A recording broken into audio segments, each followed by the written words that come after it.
Voici le mécanisme de la machine économique en 30 minutes. L'économie est une machine simple, mais nombreux sont ceux qui ne la comprennent pas ou ne sont pas d'accord. Cela entraîne beaucoup de souffrances économiques superflues. Mon sens de la responsabilité m'incite à partager avec vous mon modèle économique simple, mais pratique. Il est peu conventionnel, mais il m'a aidé à prévoir et à survivre à la crise financière mondiale. Il me rend service depuis plus de 30 ans. Commençons. L'économie semble complexe, mais c'est un mécanisme très simple. Quelques composants et un grand nombre de transactions de base répétées des milliards de fois. Ces transactions sont par-dessus tout gérées par des êtres humains. Elles engendrent 3 forces principales qui font tourner l'économie. Premièrement, la croissance de la productivité. Deuxièmement, le cycle des dettes à court terme. Troisièmement, le cycle des dettes à long terme. Examinons ces 3 forces et la manière dont leur interaction crée un bon modèle de suivi des événements économiques que nous pouvons analyser et comprendre. Commençons par la partie la plus simple de l'économie, les transactions. L'économie est tout simplement la somme de toutes les transactions. La notion de transaction est relativement simple. Nous réalisons constamment des transactions. Chaque fois que vous achetez quelque chose, c'est une transaction. Dans chaque transaction, nous avons un acheteur et un vendeur échangeant argent ou crédit contre des produits, services ou biens financiers. Le crédit se dépense exactement comme l'argent. Quand on additionne l'argent et le montant de crédit dépensé, on obtient la somme totale déboursée. C'est le montant total des dépenses qui fait tourner l'économie. Si on divise le montant dépensé par la quantité vendue, on obtient le prix. C'est aussi simple que cela. La transaction est l'unité de base de la machine économique. Tous les cycles et toutes les forces de l'économie sont générés par les transactions. Donc, si nous comprenons les transactions, nous comprenons l'économie. Le marché est constitué de tous les acheteurs et de tous les vendeurs effectuant des transactions pour le même produit. Par exemple, le marché du blé, le marché des voitures, le marché des actions en bourse et autres marchés couvrant des millions d'articles. L'économie consiste en l'ensemble des transactions effectuées sur tous ces marchés. Si on connaît la dépense totale et la quantité totale des ventes sur tous les marchés, on dispose alors de tous les éléments pour comprendre l'économie. C'est aussi simple que cela. Les gens, les entreprises, les banques et les gouvernements, tous effectuent des transactions de cette manière. Ils échangent de l'argent et du crédit contre des produits, des services ou des biens financiers. Le plus grand acheteur et vendeur est le gouvernement avec ses 2 composantes. Un gouvernement central qui encaisse les impôts et dépense de l'argent, et une banque centrale, ce qui le rend différent des autres acheteurs et vendeurs, car il contrôle ainsi la quantité d'argent et de crédit dans l'économie en modifiant les taux d'intérêt et en imprimant des billets de banque. La Banque centrale est donc l'un des plus importants décideurs des flux du crédit. Regardons le crédit de plus près. Il est l'élément le plus important de l'économie et probablement celui que l'on comprend le moins. Le plus important parce que le plus gros est le plus instable. Prêteurs et emprunteurs font du commerce de la même manière que tous les autres acheteurs et vendeurs.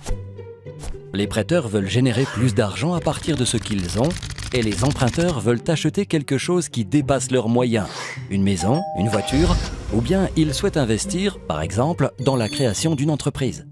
Le crédit aide à la fois les prêteurs et les emprunteurs à obtenir ce qu'ils veulent. Les emprunteurs promettent de rendre la somme empruntée, qu'on appelle le capital, plus un autre montant qu'on appelle l'intérêt. Lorsque les taux d'intérêt sont élevés, les gens empruntent moins, car cela leur coûte cher. Lorsque les taux d'intérêt sont faibles, ils empruntent davantage, car c'est meilleur marché. Lorsque l'emprunteur promet de rembourser et que le prêteur lui fait confiance, le crédit est établi. Il est tout simplement créé par 2 personnes, à partir de rien. Cela paraît simple, mais le crédit est trompeur, car il porte différents noms. Aussitôt que le crédit est formé, il devient une dette. La dette est un actif pour le prêteur et un passif pour l'emprunteur. Par la suite, lorsque l'emprunteur rembourse le prêt plus les intérêts, l'actif et le passif disparaissent et la transaction s'achève. Pourquoi le crédit est-il si important? Lorsque l'emprunteur reçoit la somme empruntée, il peut accroître ses dépenses. N'oublions pas que les dépenses font tourner l'économie, car les dépenses d'une personne constituent le revenu d'une autre. Chaque dollar que vous dépensez est gagné par quelqu'un d'autre, et chaque dollar que vous gagnez a été dépensé par quelqu'un d'autre. Si vous dépensez davantage, quelqu'un d'autre gagne plus d'argent. Si les revenus de quelqu'un augmentent, les prêteurs lui prêtent volontiers de l'argent, car il est considéré comme solvable. Un emprunteur solvable présente deux caractéristiques, la capacité de rembourser et des garanties. Le fait d'avoir un revenu élevé par rapport à la dette garantit la capacité à la rembourser. Si l'emprunteur ne peut pas rembourser, ses biens servent de garantie. Ils peuvent être saisis et vendus. Les prêteurs n'ont donc aucune réticence à lui prêter de l'argent. Des revenus plus élevés permettent des emprunts plus importants. Et ces emprunts permettent de dépenser davantage. Puisque les dépenses de l'un sont les revenus de l'autre, cela permet des emprunts encore plus importants. Ce phénomène de renforcement entraîne la croissance économique et c'est ainsi que commencent les cycles. Dans une transaction, on doit donner quelque chose pour obtenir quelque chose. Et ce qu'on obtient est proportionnel à ce qu'on produit. Avec le temps, on apprend et ces connaissances accumulées nous permettent d'améliorer notre niveau de vie. C'est ce qu'on appelle la croissance de la productivité. Ceux d'entre nous qui sont inventifs et travaillent dur augmentent leur productivité et leur niveau de vie plus vite que ceux qui sont passifs et feignants. Mais ceci n'est pas toujours vrai à court terme. La productivité est importante surtout à long terme et les questions de crédit à court terme. La raison en est que la croissance de la productivité varie peu et n'est donc pas un facteur important de fluctuations économiques. La dette, au contraire, nous permet de consommer plus que ce que nous produisons lorsque nous la contractons, puis nous force à consommer moins que ce que nous produisons lorsque nous la remboursons. Les fluctuations de la dette suivent deux cycles principaux. L'un dure entre 5 et 8 ans et l'autre entre 75 et 100 ans. La plupart des gens, lorsqu'ils ressentent les fluctuations, ne les voient pas comme des cycles, car ils les voient de trop près, de jour en jour ou de semaine en semaine. Dans ce chapitre, nous allons prendre du recul et examiner ces trois grandes forces, leur interaction et leur influence sur notre vie. Nous avons déjà dit que les fluctuations ne sont pas dues à l'innovation ou à la qualité du travail. Elles sont dues essentiellement au volume de crédit existant. Imaginons un instant une économie sans crédit. Dans cette économie, si je veux augmenter mes dépenses, le seul moyen est d'augmenter mes revenus. C'est-à-dire que je dois devenir plus productif et travailler davantage. La croissance ne peut résulter que d'une augmentation de la productivité. Mes dépenses étant le revenu de quelqu'un d'autre, la croissance de l'économie dépend de la croissance de la productivité. Si nous observons les transactions et que nous extrapolons, nous constatons une progression similaire à la croissance de productivité. Mais comme nous empruntons, nous avons des cycles. Ces cycles ne résultent d'aucune loi ni règlement. Ils sont dus à la nature humaine et à celle du crédit. Emprunter, c'est comme étirer ses dépenses vers l'avenir. Pour acheter quelque chose que je ne peux pas me permettre, je dois dépenser plus que je ne gagne. Pour cela, j'engage essentiellement mes revenus futurs. Ainsi, je crée un avenir dans lequel je devrais dépenser moins que ce que je gagne afin de rembourser ma dette. Cela prend très vite une tournure cyclique. Tout simplement, chaque fois que j'emprunte, je crée un cycle. C'est vrai aussi bien des personnes que de l'économie.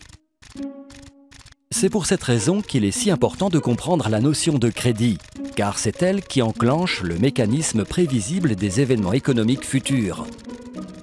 C'est cela qui rend le crédit différent de l'argent. L'argent permet de régler des transactions. Lorsque vous achetez une bière avec de l'argent liquide, la transaction s'achève immédiatement. Mais si vous achetez votre bière à crédit, vous vous créez une ardoise. Vous promettez de payer plus tard.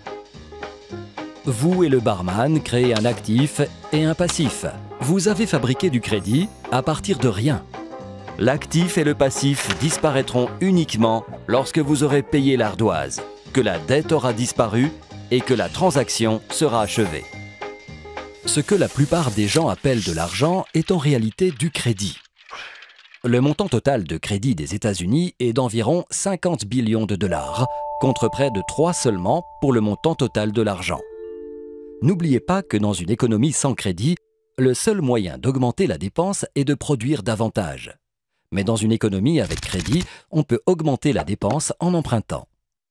Dans une économie avec crédit, on dépense davantage.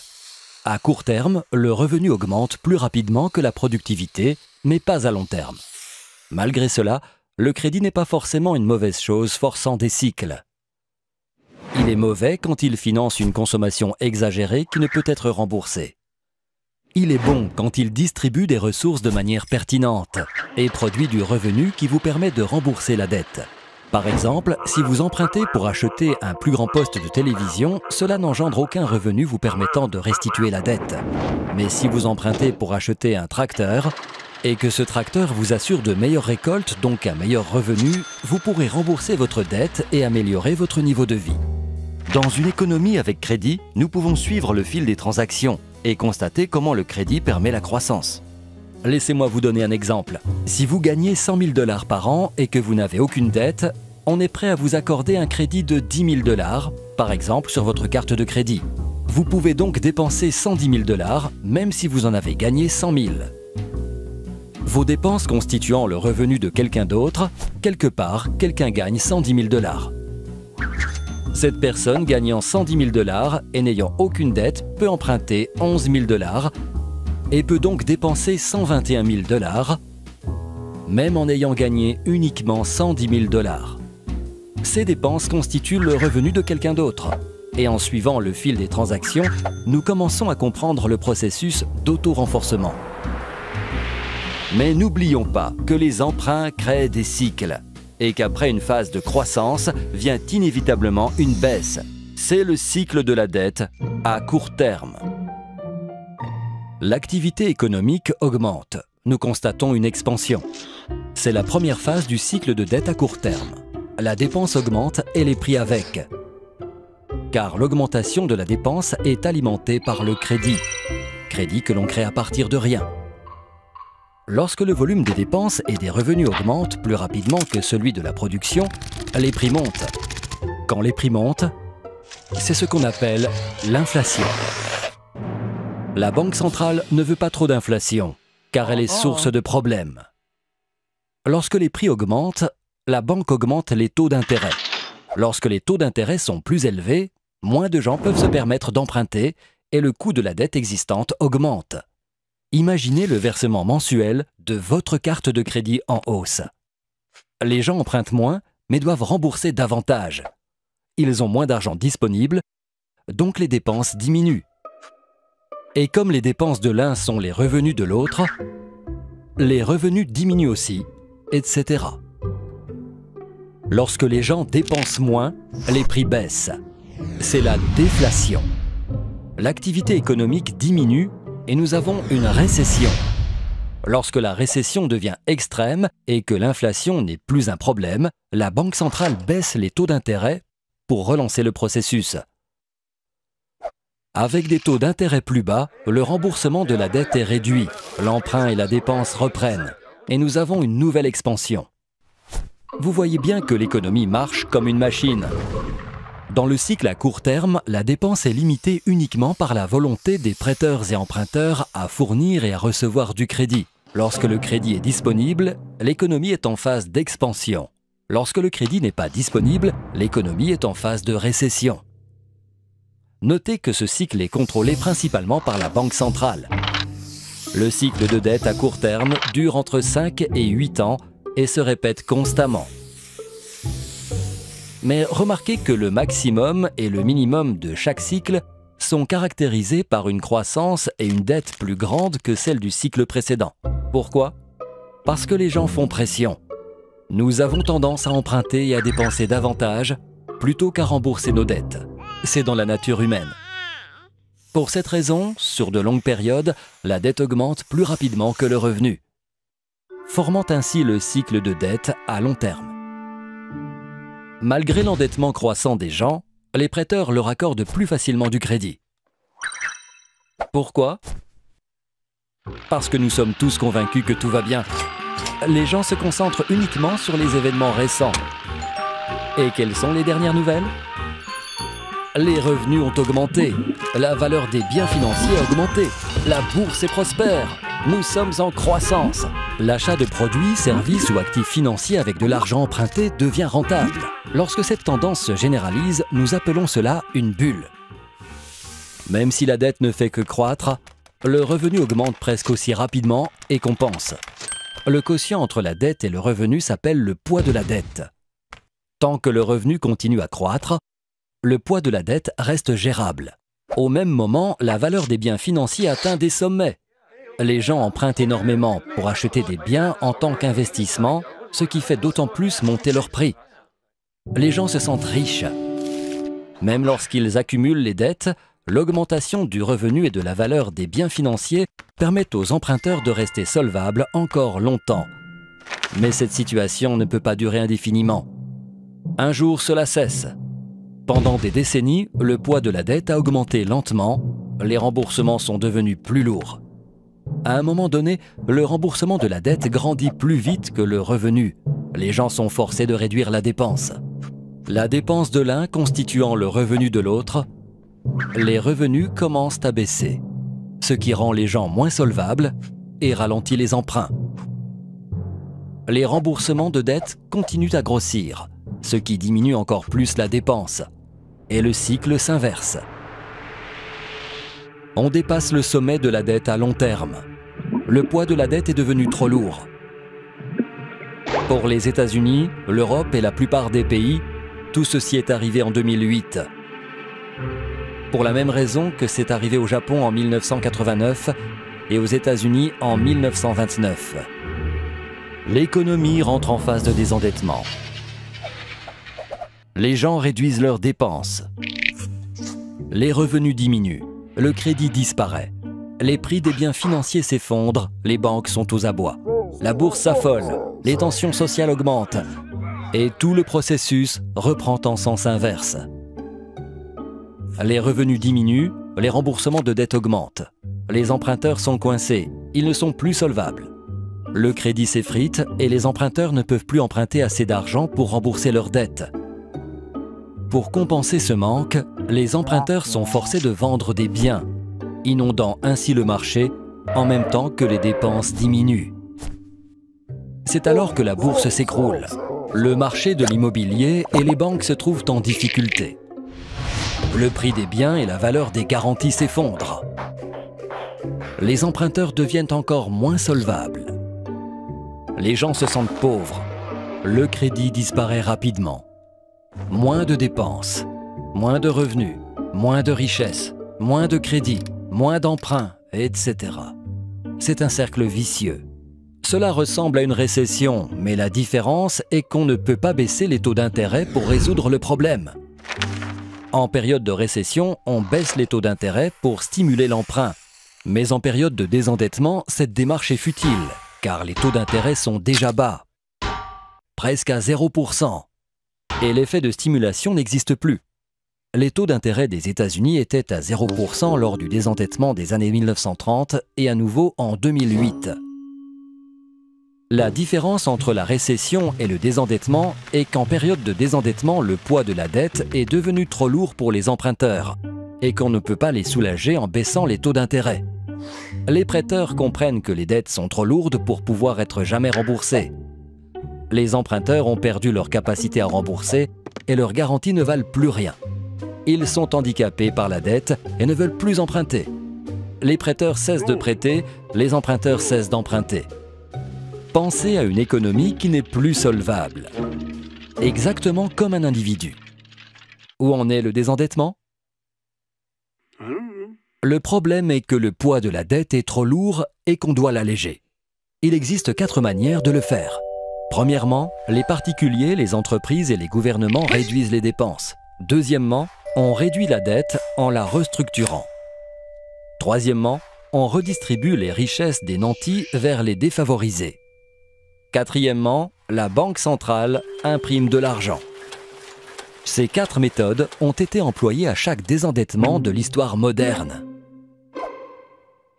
On commence en général par réduire les dépenses. Les particuliers, les entreprises, les banques et même le gouvernement se serrent la ceinture, réduisent les dépenses pour pouvoir rembourser la dette.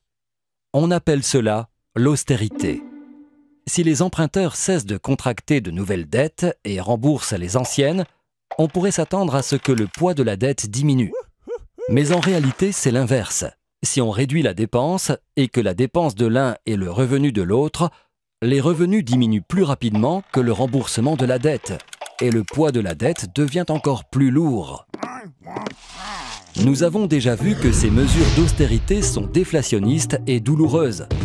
Les entreprises doivent réduire les dépenses, ce qui signifie moins d'emplois, donc plus de chômage. L'étape suivante est l'obligation de réduire la dette. De nombreux emprunteurs sont incapables de rembourser leurs dettes. Et la dette de l'emprunteur constitue l'actif du prêteur.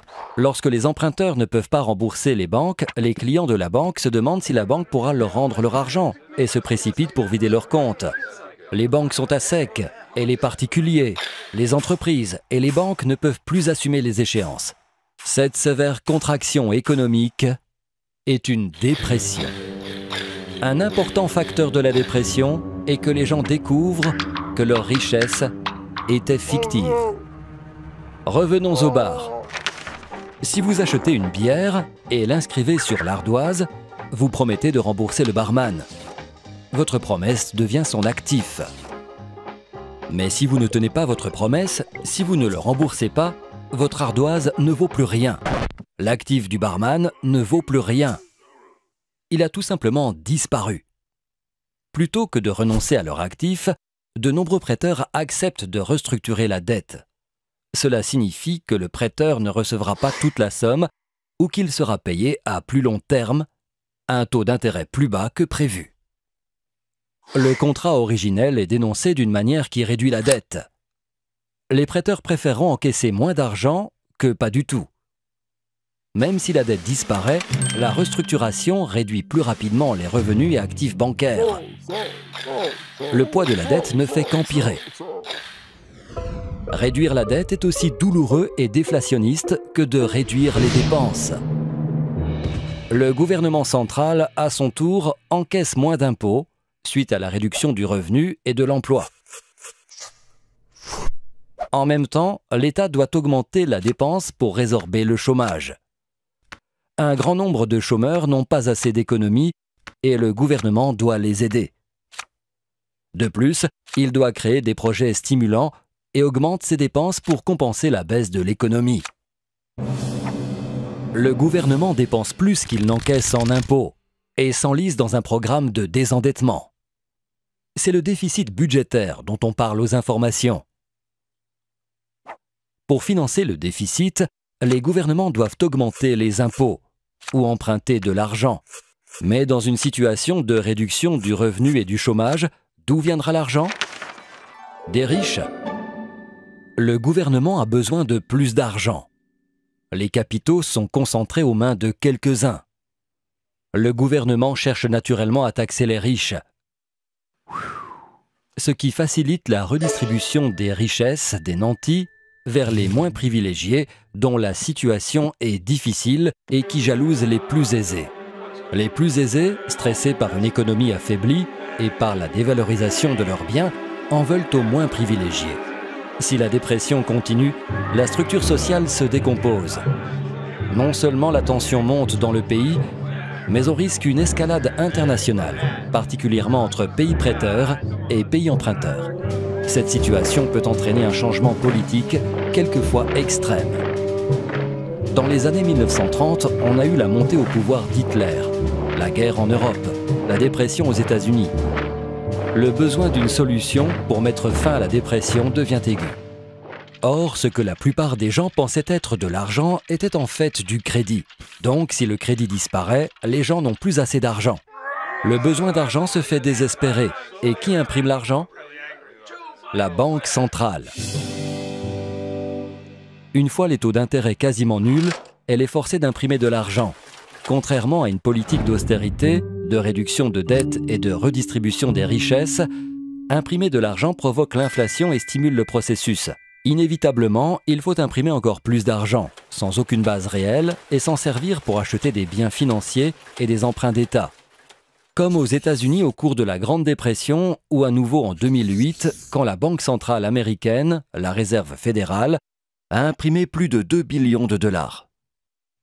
Les autres banques centrales qui le pouvaient ont aussi imprimé de l'argent.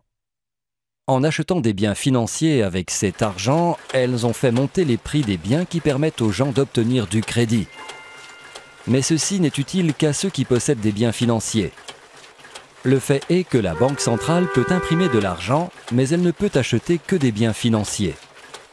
Le gouvernement central, par contre, peut acheter des biens et des services et mettre de l'argent entre les mains des particuliers, mais il ne peut pas imprimer d'argent. Donc, pour stimuler l'économie, les deux doivent coopérer. La Banque centrale achète les bons de l'État et prête ainsi de l'argent au gouvernement, ce qui lui permet d'être en déficit, d'augmenter les dépenses, de continuer à acquérir des biens et des services par le biais de programmes de stimulation et de payer des allocations aux chômeurs. Les revenus individuels et la dette du gouvernement augmentent, mais ceci diminue le poids total de la dette sur l'économie. Ces actions sont risquées. Les décideurs doivent trouver un équilibre entre les 4 éléments du poids de la dette. On doit équilibrer déflation et inflation pour maintenir un certain équilibre. Si on le fait correctement, le désendettement peut être harmonieux. Ce processus peut être complètement raté ou parfaitement harmonieux. Comment un désendettement peut-il être harmonieux? Même s'il s'agit d'une situation difficile, lui apporter une solution optimale relève du génie. Bien plus que les excès d'une phase d'endettement mal équilibrée. Dans un désendettement harmonieux, la dette se réduit proportionnellement aux revenus, la croissance économique réelle est positive et l'inflation n'est plus un problème. Elle résulte d'un bon équilibre. Cet équilibre requiert un certain cocktail d'austérité, de réduction de la dette, de transfert des richesses et d'impression de billets de banque, maintenant la stabilité économique et sociale. Les gens se demandent si imprimer de l'argent cause l'inflation. Cela n'arrivera pas si l'inflation compense la perte de crédit. N'oubliez pas que tout repose sur la dépense. Un dollar dépensé sous forme d'argent a le même effet sur les prix qu'un dollar dépensé à crédit. En imprimant de l'argent, la Banque centrale compense la disparition du crédit par un accroissement du volume d'argent. Pour inverser la vapeur, la Banque centrale doit non seulement encourager la croissance du revenu, mais aussi veiller à ce que le taux de croissance du revenu soit plus élevé que le taux d'intérêt sur la dette accumulée. Que signifie tout cela? Tout simplement que le revenu doit croître plus rapidement que la dette. Par exemple, supposons un pays en cours de désendettement ou avec un rapport dette-revenu de 100%. Cela signifie que la dette est égale au total du revenu de tout le pays en un an. Supposons un taux d'intérêt de 2% sur cette dette. Si la dette augmente à un taux de 2% et le revenu à un taux de 1% seulement, on ne peut jamais réduire le poids de la dette. On doit imprimer assez d'argent pour que le taux de croissance du revenu dépasse le taux d'intérêt. Cependant, on dépasse rapidement les bornes car imprimer de l'argent est une solution facile que les gens préfèrent à d'autres mesures. Le secret est d'éviter d'en imprimer trop et d'entraîner ainsi une inflation inacceptable comme l'Allemagne l'a fait dans les années 1920. Si les décideurs trouvent un équilibre correct, le désendettement se passe bien. La croissance est lente, mais le poids de la dette diminue et le désendettement est réussi. Lorsque le revenu commence à augmenter, les emprunteurs semblent plus solvables. Dans cette situation, les prêteurs acceptent à nouveau de prêter de l'argent. Le poids de la dette commence enfin à diminuer. Lorsqu'ils peuvent emprunter, les gens dépensent davantage. L'économie se développe à nouveau, entrant ainsi dans la phase de reflation du cycle de dette à long terme. Le processus de désendettement peut être terrible s'il est mal effectué. S'il est bien conduit, il peut finalement régler le problème. Il faut compter un peu plus de 10 ans pour éliminer le poids de la dette et redémarrer l'activité économique. C'est pour cela qu'on parle de décennies perdues. Évidemment, l'économie est un peu plus complexe que ce modèle ne le suggère. La superposition du cycle de dette à court terme sur le cycle de dette à long terme l'appui de ces deux cycles sur la courbe de croissance de la productivité nous permet de bien comprendre où nous sommes, où nous étions et où nous allons. En conclusion, je vous recommande 3 règles de conduite à adopter. Premièrement, ne laissez pas votre dette grandir plus vite que vos revenus, car le poids de la dette finira par vous écraser. Deuxièmement, ne laissez pas le revenu grandir plus vite que la productivité, car vous ne serez plus compétitif. Et troisièmement, faites de votre mieux pour augmenter votre productivité, car à long terme, c'est ce qui compte le plus. Ces conseils simples s'appliquent aussi bien aux particuliers qu'aux décideurs. Vous n'avez pas d'idée à quel point la plupart des gens, y compris les décideurs, ne font pas assez attention à ces éléments. Ce modèle m'a toujours rendu service et j'espère qu'il vous aidera aussi. Merci.